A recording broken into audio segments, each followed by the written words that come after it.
Panibagong araw na naman mga ka-birdie. So panibagong araw na naman para alagaan yung mga kalapati natin. Although nagkakasakit sila, so kailangan natin yan gawan ng paraan.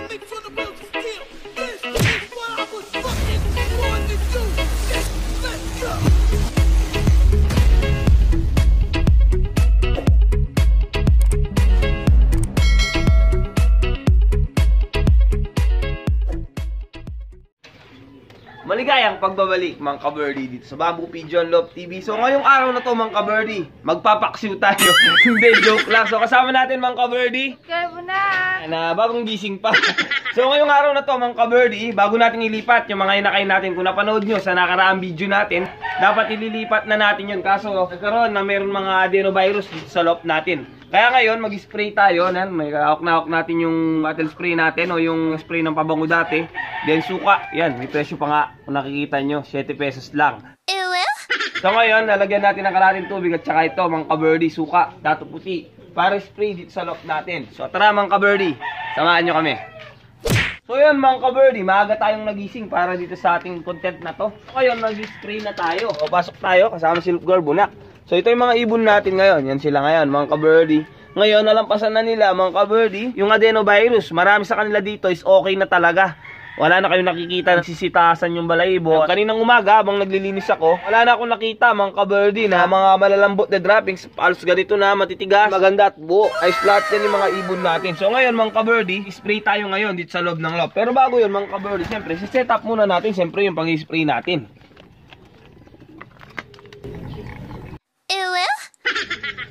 Yun, then naka-ready na yung pang-spray natin. Siyempre, dapat bugaan na natin kada sulok ng kanto ng loft natin. So tara, samahan nyo ako. Then mamaya-maya, sprayan din natin yung mga ibon siyempre. So yung mga ka-birds, sa mga nagtatanong suka, okay naman sa kanila. Then nakakatulong din to mga ka-birdie para mag-pulbos yung mga ibon natin. So tara, unahin na natin muna yung sulok. So siyempre, unahin natin yung purchase. Unang tinitira ko dyan, yung mga purchase. Gaya nito, pag ganyan lang yung tira, yan kung nakikita nyo yan, ganyan. Yan. Ganyan lang yung pag-spray natin. Dapat, alos lahat yan. Yan medyo basa. Nakakita kayo ng basa na ganyan. Para talaga totally. So, baka nagtatanong pala, yung adenovirus mga ka-birdie, sa loob is natatakot siya sa maasim. So, pwede din yung apple cider vinegar. Yung ibang maasim dyan. Wag lang yung kilikili. Mga ka-birdie, wag yung kilikili. Sabi mo. Bakit nakasara yung ano mo? Sinasara mo yung ilong mo? Wag lang yung kilikili mga ka-birdie, baka mamatay yung ibon. Joke lang. So ito mga ka-birdie, pagpatuloy natin yung pag-spray sa loft natin. Na nakikita nyo, nababasa naman natin, maganda naman pang spray to. Dati meron tayong pang spray yung di Bombay, mga ka-birdie, kaso di ko alam kung nasaan na. Baka nabenta na doon sa junk shop.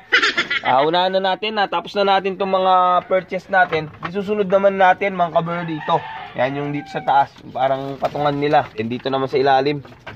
Ganyan lang. So pagka ganyan na, pwede na natin ilipat nun yung mga bago natin tinuturuan. So ngayon mga ka-birdie, hindi ko pa pinapakita sa inyo yung dalawa. Kung naalala nyo, yung puting isang kalapati at saka yung magkangitim-ngitim yung pagka-checkered niya. Wala siya dito ngayon sa loft dahil nga nung isang araw, nakitaan ko na sila na mahina na silang kumain. Kaya iniwalay ko na. Yan, medyo malikot nga lang yung mga ibon natin. Hindi sila sanay na may tao dito sa loob.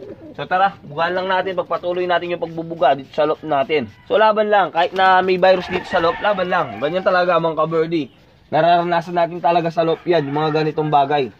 Yan, mga ilalim. Yung nga lang, pagka patuloy kayong nangangawit na yung mga daliri nyo, pagka patuloy kayong pumipindot sa spray. Yung ganyan lang. Yan, hanggang sa makuha nyo, ma-spray nyo lahat. At yun na nga mga ka-birdie, kung napapanood nyo, pinagpatuloy ko na yung pag-spray. Kalukuyan tong binoviewing ni Girl Bunak. Napapakita ko sa inyo mga ka-birdie. Dati nagkawanay ito. So siyempre ginamot lang natin. Dito yung wanay niya may bakas pa nga mga ka-birdie. Ginamot natin yan, yung ginagamit natin. Yung kalamansi mga ka-birdie, pa-plus ko sa screen. Di na ako gumamit ng Amtin kasi di naman ganun kalala. Yan, sprayan din natin. Kuhanin din natin yung isa. Ito medyo mailap to. Medyo may kailapan yan mga ka-birdie. Sprayan din natin siyempre. So alam ko, meron din nag-spray ng ganito, napanood ko din. Na shoutout yung Chambalero Brothers Club. Di ko alam kung ano yung spray nila. Alam ko pag gagaling karera, binibigyan nila ng ganun yung mga ibon nila. So ayan mga ka-birdie, na-sprayan na natin lahat ng ibon natin. Ngayon, kuhanin natin ngayon mga YB natin. Sa tara. Ngayon mga ka-birdie, kuhanin nga natin ngayon yung mga YB natin. So papakita ko sa inyo yung mga winalay natin. Kung naalala nyo, dito lapit kayo mga ka-birdie. Naalala nyo, winalay natin na anak nila Bito. Ngayon, may itlog ng panibago. Then anak nila, so ito.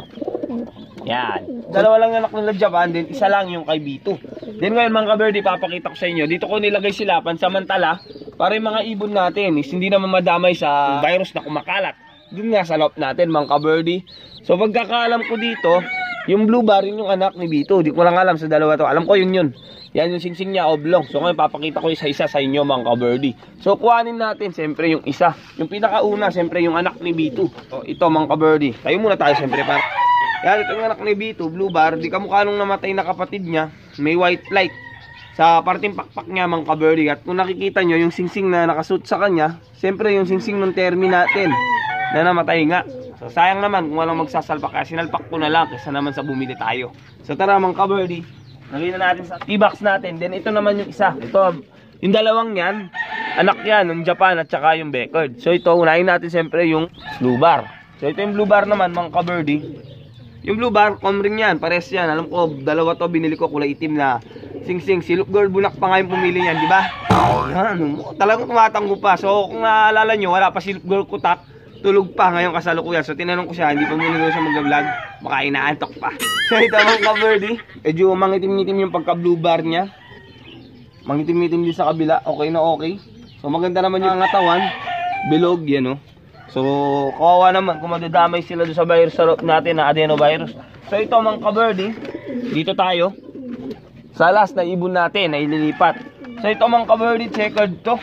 Yan. So malalakas na kumain itong mga to. Gaya nung isa, itim din yung singsing niya, si PHA na Comring 2022. Ayan. Hindi lang nagpo-focus. Ayun, mga ka-birdie.